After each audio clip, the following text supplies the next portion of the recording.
Well, good evening, everyone. Welcome to episode 4 of season 3 of the P.W.P Sessions podcast. I'm your host, Noelle Figueroa. Thank you so much for joining me this evening. My guest is another awesome poet in their own right by the name of John J. Trause. And I'm very excited to connect with him and have this conversation. Now, for those of you that may not already be familiar with this podcast, the P.W.P Sessions or the Poets with Purpose Sessions podcast is a podcast that I created where I interview new or established authors of poetry, as well as rappers or MCs. I feature a performance of their work along with an audience Q&A session. I am your host, Noelle Figueroa. I am a poet, author, blogger, workshop facilitator, and event host, and I am the creator of the Poets with Purpose Sessions. Now, tonight's guest is John J. Trause, and this is his bio. John J. Trause, the director of Oradell Public Library, is the author of Why Sing? Sensitive Skins Press, published with Sensitive Skin Press in 2017, a book of traditional and experimental poems. Picture This, For Your Eyes and Ears, from Dos Madres Press in 2016, a book of poems on art, film, and photography. Exercises in High Treason, by Great Weather for Media in 2016, a book of fictive translations, found poems, and manipulated texts. Eye Candy for Andy, 13 Most Beautiful Poems for Andy Warhol's Screen Tests by Finishing Line Press in 2013, second edition 2023. Inside Out, Upside Down, and Round, Nirala Publications in 2012, Seriously Serial, Poets Wear Prada, 2007, revised edition in 2014, and Latter Day Litany Editions Elastiques, 1996, the latter staged off-Broadway. His translations, poetry, and visual work appear internationally in many journals and anthologies, including the Antioch Review, The Artist, Periodical Crossings, the Dada Journal Maintenant, the Journal Offerta Special, the Great Weather for Media anthologies, It's Animal But Merciful, 2012, I Let Go of the Stars in My Hand, 2014, Birds Fall Silent in the Mechanical Sea, 2019, and The Shape Produced by a Curve, 2023, and Rabbit Ears, TV Poems, NYQ Books, 2015. Merrimark Press has published his visual poetry and art as Broadsides and Sheets. He is the subject of a 30 on 30 in 30 essay on the operating system written by Don Zerilli, and an author of an essay on Baroness Elsa at the same site, both in April 2016. He has shared the stage with Stephen Van Zandt, Ann Waldman, Karen Finley, Andre Cordrescu, and Jerome Rothenberg, the page with Billy Collins, Lita Hornick, William Carlos Williams, Woody Allen, Ted Kuzer, Victor Buono, and Pope John Paul II, and the cage with the Cumaean Sybil, Ezra Pound, Hannibal Lecter, Andre Chikatilo, and Georgie Animal Steel. He is a founder of the William Carlos Williams Poetry Cooperative in Rutherford, New Jersey, and the former host and curator of its monthly reading series. He is fond of cunning acrostics and color-coded chiasmus. Now, ladies and gentlemen, I introduce to you all Mr. John J. Trause. Hey, John, good evening. How are you doing today? Hey, good evening, everyone. Good. How are you, Noelle? I'm doing well, thank you. Thank you so much for being my guest tonight. Sure. Thank you for inviting me. Now, who is John J. Trause? How would you describe yourself or define yourself? I like to say that the myth of John J. Trause, that there's the myth of John J. Trause, and that there is the reality of John J. Trause, and they're actually one and the same. So I'm a librarian by profession. I'm the director of the Oradell Public Library, as you read, and but I've been writing poetry for really since high school, even before high school, but I started writing much more seriously once I got into college, and that's where I had my first publication. And the encouragement that I received, there was a good review of an issue of a new journal that was founded at college by David Messinio. I went to Fordham University, and the poet publisher David Messinio, who's also from New Jersey, founded what was then a new journal, literary journal called Alternative Motifs. And that was basically my very first publication. And it was reviewed in the monthly student newspaper. And I was singled out for a very favorable review, among this anthology. So that's how I started. And I've just been writing poetry. I make some art as well, collage assemblages. I've written some prose. I do all sorts of things. And then with the poetry from a very early period, I started incorporating what I would consider performance. Mhm. Like I perform my poetry. I also write performance pieces, which have been staged. So I kind of do a lot of different things. I work in both a traditional style and also free verse. Mhm. So Oh, that's excellent. That's excellent. Now, what will be your reasons for getting into poetry? Because poets have different reasons or different, right. sources of inspiration Yeah. for starting. Like, what was your reason for starting? Well, I've always been a reader of poetry. When I was a kid, my mother used to read poetry to me. And then when I got older, I was able to read it myself. And I guess as I was born quite a while ago. So as I was growing up, like as I got into I guess my teen years and then college years, Mhm. I looked around and I saw that the poetry that was being written at the time didn't really interest me. I just didn't have a connection with it. So I decided to write, just to write my own work. And that's what I've been doing all along. Now, some of my style, like some people say I have various voices. I have different voices, even within the same poem. So over time, I developed my own voice or voices, and I like to mix it up a little bit. And Right. so that's sort of what got me into it. Sort of, I didn't like what was going on, and I wanted to make a contribution. And again, I'd go to a lot of readings, and I got pretty favorable responses. So it encouraged me, and I continued it. Now it's like a second career, Right. along with my my library work. Excellent. Excellent. Now, when you first started writing, like what were those first subjects that you first started exploring? It's kind of hard to say. I wrote a poem about killing a moth that became very much like an Edgar Allan Poe type narrative poem. Right. I wrote a poem about how death appears as sort of a person suddenly and unexpectedly. And that was a 4-part poem that I wrote many years ago. And one of the episodes was actually based on an episode of The Twilight Zone. I just put it into verse, into a poetic form, a retelling of that. So that type of thing. I wrote a poem for a friend of mine, comparing her to the goddess Athena. So rarely did I write about myself, or if I wrote about myself, it would be sort of buried somewhere in the poem. And it's the same thing today. Like you could learn a bit about me from my poetry, but for the most part, it's not necessarily autobiographical. Right. I Right. kind of hide below the surface in many ways. Right. Now, who or what would you give credit to as far as helping you develop your skills as a writer? It's hard to say. I don't know if there's any living person or like a workshop leader necessarily. I just always read a lot. I studied the classics when I was in school, so I've read work going back to Homer. I'm familiar with the Bible, the Old Testament, the New Testament. I've I've just read everything in between, up to date. And I try to read, if I can, in the original language. So I know a little bit of, some modern languages. And so I've tried to read the important stuff in those languages rather than to rely on translation. So I would say my teachers, my greatest teachers for writing, are famous writers of the past.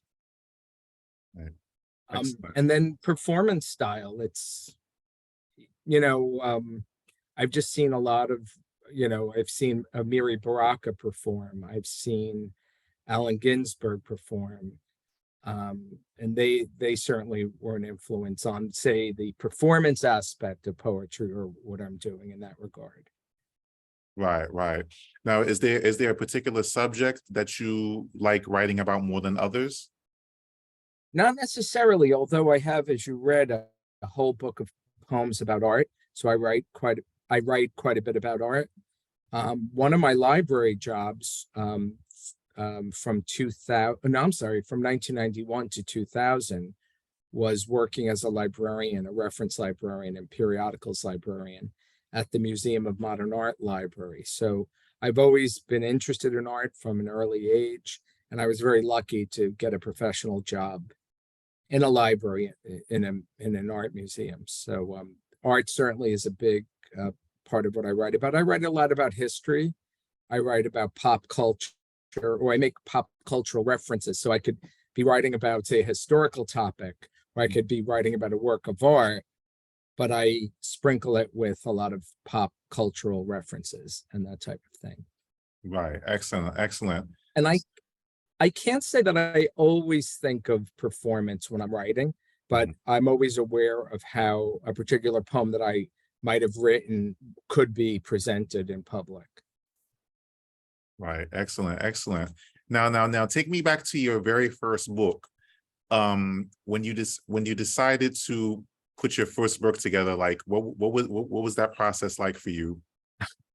Okay, well, the funny thing is, aside from poetry, I have a notebook and I keep lists of things Mhm. and I mean, I started this long before there was public access to the internet. Mhm. So I would write down things I wanted to remember, coincidences Right. that I noticed that I might want to write about. So actually, the very first book that came out was a book of parody called Latter Day Litany. It was published by some friends of mine who had a little press right here in New Jersey. And my book was basically a list of fake saints that I made up I made them up. Mhm. And I gave them like what they're patrons of. And I created like a litany with the pray for us after each name of the saint and their patronage. And so my friends put this together. They took 11 of the litanies that I had created, and I have way more. I've been keeping these for years, and they put it together in a chapbook. And another friend of mine, that was Michael and Dorothy Alexander, who had done that for Edition Elastique Mhm. way back in 1996. And shortly thereafter, a friend of mine, Daniel P. Quinn, who's a theatrical producer, director, and impresario, he adapted it for Broadway. Oh, I'm sorry, off Broadway. Hey, that would be cool, Broadway, but no, it's off Broadway. Hey, you never know. Anything's possible. So my first book technically was not poetry. Mhm. Now, if you want to know about my second book, it was called Seriously Serial, Mhm. playing off my, that I was a serials librarian at MoMA.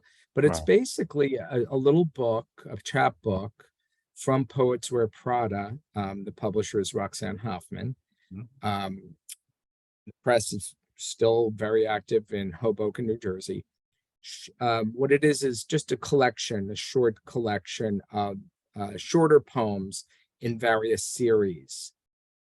Mhm. And that has various subjects. There's a section called Compass Point poems, which are about different geographic locations, like in the north of Europe, in the south of Gotham, which is about the attack on the World Trade Center, Mhm. in East Berlin, which is about the Berlin Wall coming down.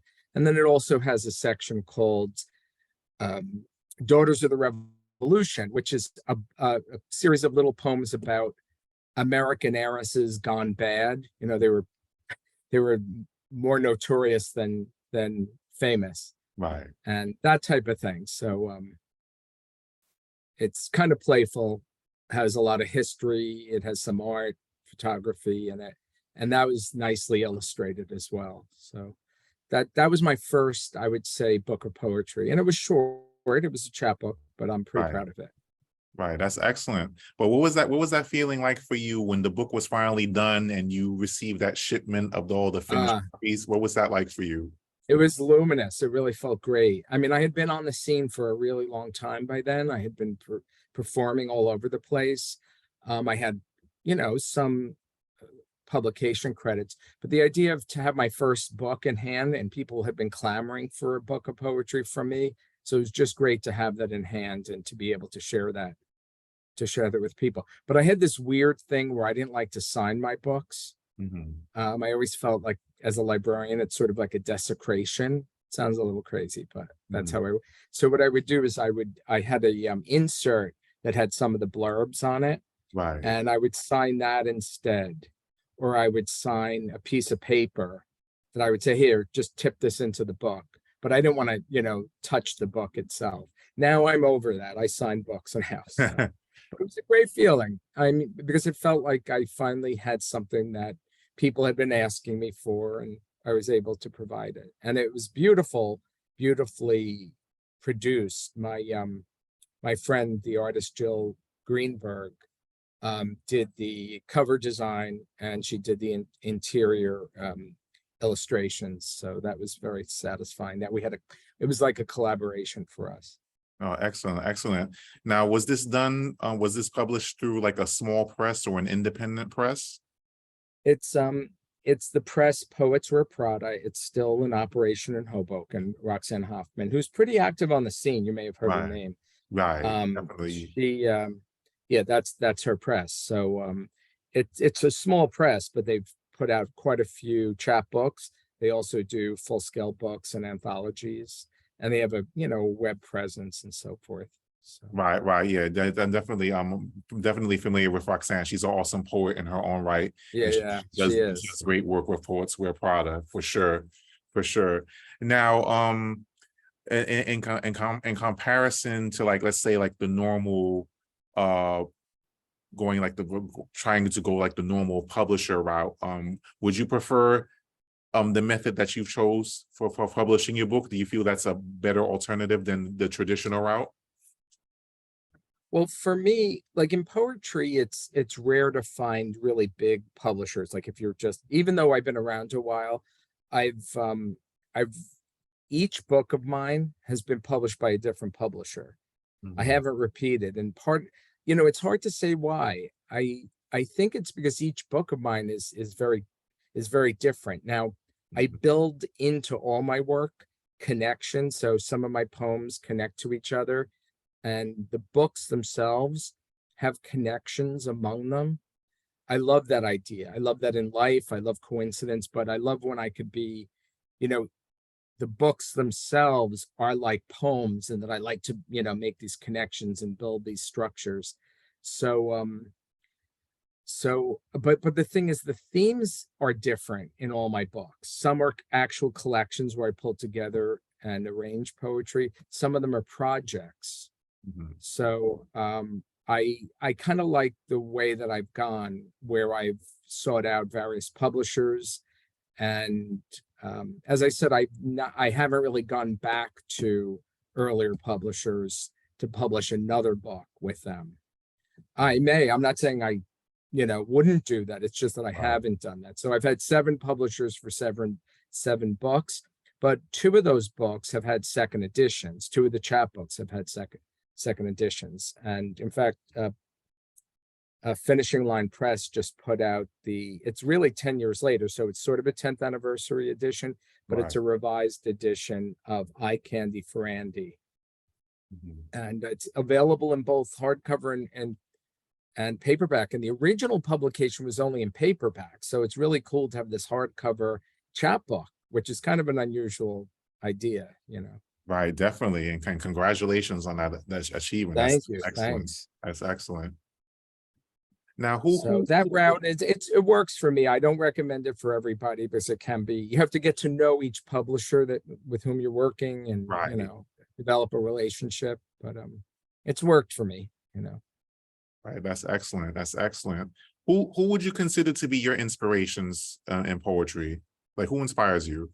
Oh God. I would say the earliest poets who inspired me, and not just poets, but also writers in general. Well, Lewis Carroll. I mean, I just love the 2 Alice books in particular, just the playfulness, the visual qualities of those books, the conceptual nature of them. So all my poetry basically, so all of it, I would say, has a conceptual edge. I do visual poetry, I do game playing, anagrams and that type of stuff. So he was responsible for letting me know, hey, I could be creative in that way, which was very much not happening when I was maybe in college. I didn't see as much kind of avant-garde or conceptual work being done. I didn't know about a lot of it, but like now I look back and I realize there were some people working in that mode, but Right. I didn't really know it at the time. But also Catullus, the ancient Roman poet, is a huge influence on me because he also had very funny linguistic poetry. He would record very conversational type of stuff. He was really dirty. I mean, we learned a lot of, naughty Latin words from him, and so he's been a big influence. And he also was a social observer. Like he looked at society and wrote about it. And so that plays into my interest in contemporary, popular culture, contemporary figures, so he's a classic, a poet from the classical period. And I'm a classicist, but I also love the modern period and the contemporary scene. So he's a huge influence. But I would say like in college and then beyond, the writers who really started influencing me again are those modernists who really took chances and really did some very amazing avant-garde and experimental type stuff. Like I love Gertrude Stein. I love T.S. Eliot. He's been a huge influence. Ezra Pound, who goes, who'll just incorporate languages and Chinese symbols and that type of stuff in his work. Marion Moore, who uses a collage effect that I think is just, fantastic and has been a huge influence. So, and then the novelist, he wrote poetry too, but the novelist Vladimir Nabokov is a big, especially his book Lolita, which is very experimental, and his book Pale Fire, which is basically a long poem. Wow. Masquerade, or it's a novel, but it's masquerading as a long poem. Wow, that's excellent. That's excellent. Well, I think that definitely provides the perfect segue to our next segment, because it's now time, ladies and gentlemen, for John to take the mic. Now, at this time, John, you're welcome to do up to 5 poems. You don't have to do Sure. 5, but I just want to give you this time and space to share your work, to give our audience an idea of your writing and your writing style. So at this time, the floor is yours. Okay, so this is a poem, which is about what was then, at the time that I wrote it, what you would call a current event. And it's from my book, Inside Out, Upside Down, and Round and Round. So it's called How Courtney Love Fell, Used the Telephone, Pushed a Manager, Got Carried Away, and Jilly Learned a New Word. And the epigraph comes from Jenny Holzer's Truisms. Decadence can be an end in itself. The talk of the town this season, not unlike that of the revelation of the amoral amour of Susan Sontag and Annie Leibovitz, that vicious connubium some years before, concerned the solitary Manhattan ruckus of Courtney Love. While driving lazily, then crazily some days later around the arch angularities of Philadelphia's Chinatown, with Jill and Becky in the front. The latter spoke of the widow Cobain and her public fights and fire starting, her backstabbing and public flights of violence and bad makeup, that messy maquillage. My contribution was the fresh retelling of Courtney's fall outside the Strand bookstore, her hour-long occupation of its phone, the anxieties of its manager, her pushing him against the wall. Another fall, the police, the crowds, the sirens, the screaming cadaver of Courtney carried away, Lady Hole agape. And yet we recognize the contribution of Ms. Love, the smart manager and businesswoman, the passable acting, her acting out, the ability to shock an unshockable public, her rock, her roll, her whole. Then Becky added that she pioneered the Kinderhor look, and Jill inquired, and I conspired that it's baby doll, only slutty. Kinderhor, what's this world coming to?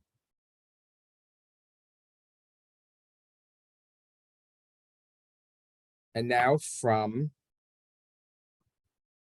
my book, Picture This for Your Eyes and Ears. This is a poem that's in 3 parts. It's called Triptych, and it's about 3 different films. Monkey Sampan. Francis wanted to include this segment in his vision. Before the boat chugs upriver past a down B-52 bomber being swallowed by the jungle, a sampan drifts downriver into view, coming from where we're going. Light my fire being sung from the jungle by natives, and moving closer and closer, monkeys covering the sampan, on the masts, boom, and deck, many monkeys mocking, and without a pilot, many monkeys, and as the sampan passes and the wind turns, we see a native corpse, bloodied, broken, hanging behind the sail boom, as if the crucified God of these monkeys. Man on wire. In the early, misty summer morning, a wire spans the void between the 2 towers, and the man, balancing, slowly pauses, genuflects. A spatial oddity. The primates, chimpanzees hold a jamboree over a watering hole, and a bone becomes a tool, a weapon, a satellite spanning the void of millions of years. In a match cut, the pile of the pylon and the myth of the monolith persists. And now from my 3rd poem is from my book, Exercises in High Treason, which is my most experimental book. It has all sorts of funny games and that type of thing in it. And this poem has as its title the Cyrillic letter Je, which is that very beautiful letter that looks like an X with a vertical line going through it, and it's pronounced Je. And Vladimir Nabokov, whom I had mentioned later, said that it's the most beautiful letter in the Cyrillic alphabet, but it's also the most beautiful sound in the Russian language. And another name for the word je is the verb živite, which means live. Live in the leisure and knowledge of pleasure and treasure the measure of closure it promises. Gather the azure corsages and osiers, pasture with crozier, inclusion and closure. Reject all derision in your supervision and forsake all collusion, whatever your vision. While supping in Asia on Elysian ambrosia and sipping a Żywiec beside a warm brazier supplied by the burning of delicate osiers, let not the intrusion of daydream delusions of Zsa Zsa Gabor cooing bonjour in rouges or Jacques Bergerac in Gigi mar the precision of visions of grandeur. Such Parisian allusions will only occasion these facile protrusions. Poor Zsa Zsa, all covered in lesions, abrasions, incisions, and deep in aphasia and moral amnesia, follows her collision with life and a seizure, with explosions, extrusion, and dripping infusions, besides her ménage, étagère, anesthesia. While the prince once again contemplates euthanasia, a decision he envisions includes some misprisions, some legal provisions, and final revisions, concision, concision, concision, concision, abscissions, excisions, rescissions, rescissions, to last will and testament and all its divisions, and engages in dressage, the medics in triage, the funeral cortege, entourage, and reportage, and by this elision, I make my conclusion. And now I'll do one of my short poems from Seriously Serial.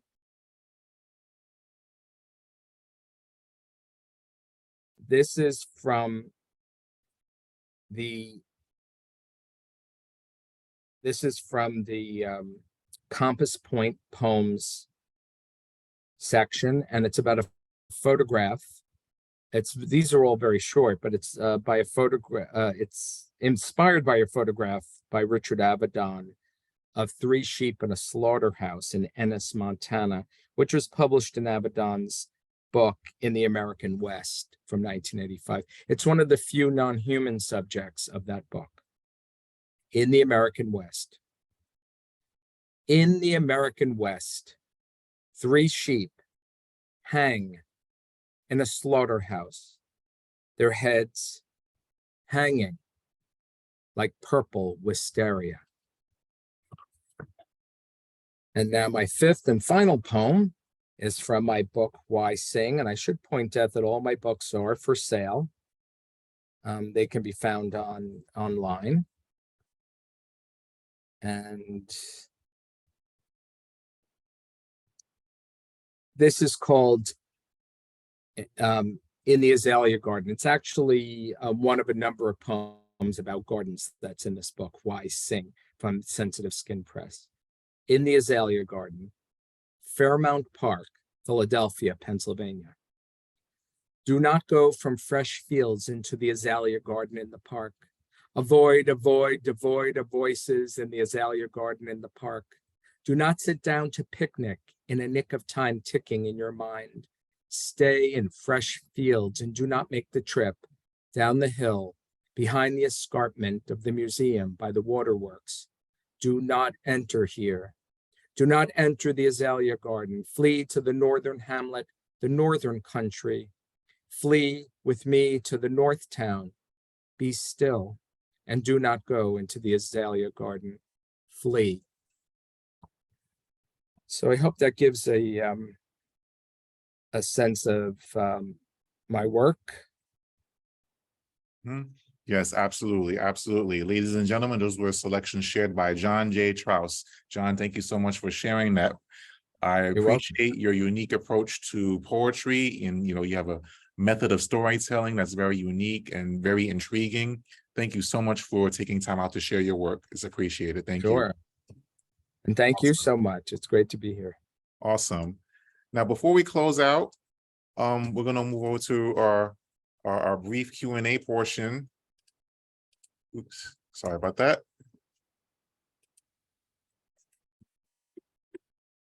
Going to have a brief Q&A at this time. And one of the things I want to ask John is, if you could collaborate with any poet, living or deceased, who would it be and why?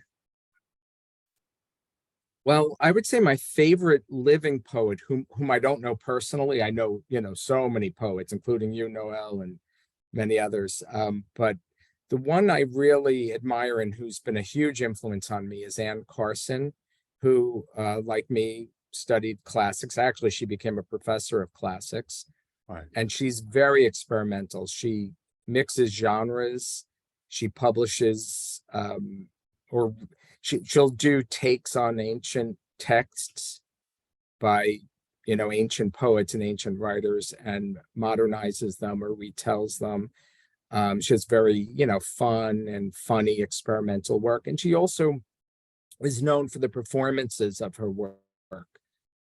So, and she mixes scholarship with literary work. So I kind of like that idea too, because I like to sprinkle my poetry with sort of scholarship. I do write independently on scholarly topics. I write essays, but I also like to sprinkle my work with topics of interest to me that might have a scholarly interest. So it would be Anne Carson. Okay, excellent. Now, taking all of your work into consideration, what is your desire or your hope for your work? What do you hope or intend to accomplish with your work?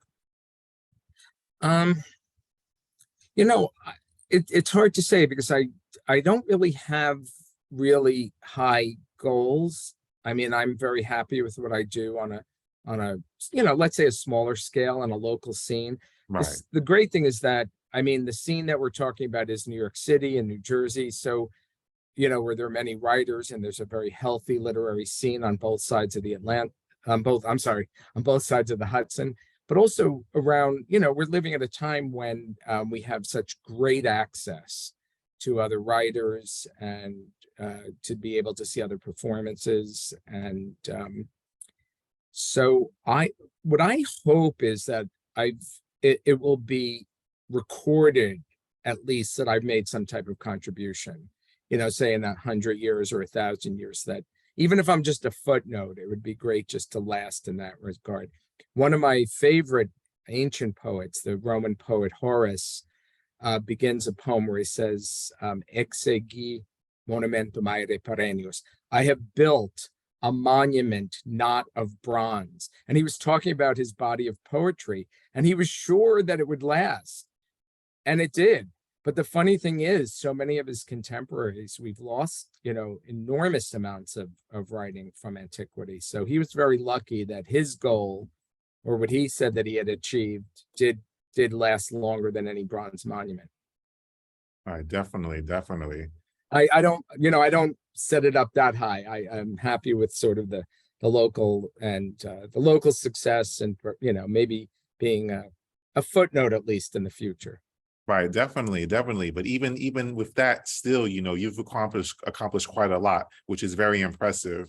And I congratulate you on everything that you have Thank you. achieved up until this point. I mean, it is work. As I said, it's like another career. Right, definitely. Now, taking into consideration, right now, I believe two of the most things that are very crucial and important to being a writer and a poet are representation and transparency. Now, when it comes to your writing, taking into consideration all the things that make you who you are, how important is it to you to make sure that you're representing yourself in your totality with your writing? I tend to I follow, and this is where T.S. Eliot was a big influence, and the other early modernists. I feel that my own personality, myself, is less important than the rest of the world, or my work itself is sort of more important than me as a person. I have a life. I live my life. I work. I go out. I'm out almost every night. It's rare that I'm home, Right, but I wouldn't be doing this in public, I'm doing it from home. right, So I do have a life, and it's a pretty good life. I enjoy what I do. But I feel that my like self-expression is I like people to gather, I don't give everything up front. I want people to sort of know me through my public performances, but also when they pick up my books or pick up my poems or hear my poems being read, that what they're getting is a little bit of a puzzle that they have to kind of figure out who I am. I don't like to give that much away. And the joke that I made earlier about, there's the myth of John J. Trause and there's the reality, and they're one and the same, that type of right, thing. I expect people to, they could get to know me, and then I become friends with people. I have a lot of friends. I love my family. I have a lot of great people around me. But as far as like a public and people who don't know me yet, I like them to get to know me a little bit. They have to work a little, as much as I have to work to write. They mhm, have to work a little bit to get to know the totality, let's say, of who I am. right. Excellent, excellent. Now, before we close out, are there any, do you have any like future projects or events that you would like to announce to our audience? Yes, this coming Saturday, I'll be appearing with Poets Wear Prada at the Patterson Poetry Festival. It's we're they've relocated it to behind the courthouse in Hamilton Court, in Right. Patterson, Midtown Patterson. It was supposed to be up on Garrett Mountain in West Patterson, or Woodland Park as it's known today, Rifle Camp Park. But Rifle Camp Park is still under renovation, and so Right. we've moved it to the heart of the city, which I kind of like better in some ways, to keep it Right. right in Patterson. And that's going to be fun, I'm sure. And I will be appearing with Three Rooms Press for the for their release of their journal Maintenant, which is dedicated to modern Dada. I love the Dada movement is a huge influence on me, in art and literature. Big influence. Beginning in the over 100 years ago. Right. And I love that spirit. So I get published every year in Maintenant. I have a piece of art actually in it this year, a collage as opposed to a piece of literature. But I'll be performing on Thursday, October 19th at the Jefferson Market Library in Manhattan with Three Rooms Press in Maintenant. Okay. Excellent. That's coming up next. Those are things coming up next. Awesome. Congratulations on those endeavors. Thanks. That's excellent. Now, do And then you have a go ahead. website or social media links that you like to share as well? My website's very old and not so good. The best thing, and this is again, I'm making people work harder. I'm making the public work a little harder. The best thing to do to find me on the web is just put in a search, Google or whatever, however you want to search John J. Trause. Make sure you include the middle initial, otherwise you'll get a fictional character in a couple of Paul Auster's books. You'll get his fictional character. So put in John J. Trause, and you'll find quite a bit about me, including some public poetry published in online journals. Some of my performances have been recorded on YouTube and so forth. So you'll find me. I don't do social media. I know I'm a little, contrary in that way. And as I said, I haven't updated my website, so I don't necessarily need to give that out. But you'll find me if you want to. If people want to see me and see my work, they'll find me. Okay, excellent. That's good to know. So before we close out this evening, there's just one more thing that I would like to do, and that is to say thank you. First and foremost, John, thank you so much. It was a pleasure speaking with you. Great conversation and great poetry. I congratulate you on everything that you've accomplished up until this point, and I wish you the best on your future endeavors. Ladies and gentlemen, thank you so much. This has been a wonderful evening, and you're doing this wonderful service, I think, to the community, and great creativity within the format, and featuring creative people. So I really appreciate this. Yeah, thank you so much. It was an honor to have you as a part of the podcast. This was excellent. Honor to be here. Thanks. Excellent. Thank you. Now stay tuned, ladies and gentlemen, for episode 5. That will be featuring Millicent Millie Ansa, and that will be taking place on Thursday, November 9th, 2023 at 8 p.m. For more information about Poets with Purpose and the P.W.P. Sessions podcast, you can call me at 646-372-6230 or email me at poetswithpurpose@gmail.com. All of my flyers and logos were designed by the great team at Eclipse Graphics NY. You can look them up on Instagram at @Eclipse Graphics NY to see samples of their work and connect with them if you like them to work on any of your projects. Lastly, for those of you wishing to make a donation, you can do so through PayPal, Tap Media Man, Cash App, $Anointed Pen, or through Zelle utilizing my phone number. And that, ladies and gentlemen, is a wrap on episode 4. This episode will be uploaded to the Poets with Purpose YouTube channel within the next hour or so. So be on the lookout for that in order for it to be shared, for you to share it on your social media channels as you wish. John, again, thank you so much. A pleasure. Thank you. Pleasure meeting you, talking with you, and hearing your work. I look forward to connecting with you again real soon. Thank you. Have a good night. You too. Good night, everyone. God bless. Thank you. Be well.